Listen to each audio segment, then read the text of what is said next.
നമസ്തേ പ്രിയമുള്ള പ്രേക്ഷകരെ, ഇവിടെ ശ്രീ വേദവ്യാസനാൽ വിരചിതമായ ഭഗവത്ഗീതയിലെ ജ്ഞാനകർമ്മ സന്യാസ യോഗമെന്ന 4-ാമത്തെ അധ്യായത്തിലെ 12-ാമത്തെ ശ്ലോകമാണ് നാം ചർച്ച ചെയ്യുന്നത്. കാംക്ഷന്ത കർമ്മണാം സിദ്ധിം യജന്തേ ഇഹ ദേവതാഃ ക്ഷിപ്രം ഹി മാനുഷേ ലോകേ സിദ്ധിർ ഭവതി കർമ്മജാ. ഇനി ശ്ലോകത്തിൻ്റെ പദച്ഛേദം ശ്രദ്ധിക്കുക. കാംക്ഷന്ത കർമ്മണാം സിദ്ധിം യജന്തേ ഇഹ ദേവതാഃ ക്ഷിപ്രം ഹി മാനുഷേ ലോകേ സിദ്ധി ഭവതി കർമ്മജ.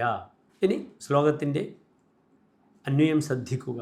ഇഹ കർമ്മണാം സിദ്ധിം കാംക്ഷന്ത ദേവതാഃ യജന്തേ ഹി മാനുഷേ ലോകേ കർമ്മജ സിദ്ധിം ക്ഷിപ്രം ഭവതി. ഇനി ശ്ലോകത്തിൻ്റെ സാരാംശം ശ്രദ്ധിക്കുക.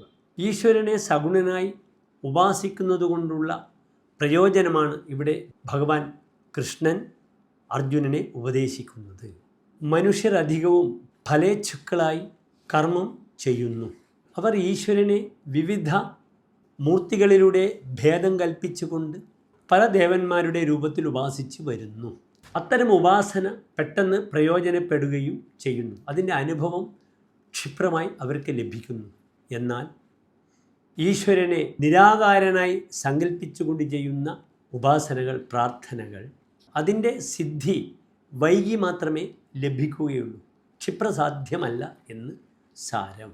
ഇതൊക്കെയാണ് സത്യമെങ്കിലും ക്ഷിപ്രസാധ്യമായ ഫലത്തിന് വേണ്ടി ജനങ്ങൾ ഉപാസനാ മാർഗത്തെ പെട്ടെന്ന് അനുസരിച്ച് ഫലം നേടാൻ ശ്രമിക്കുന്നു.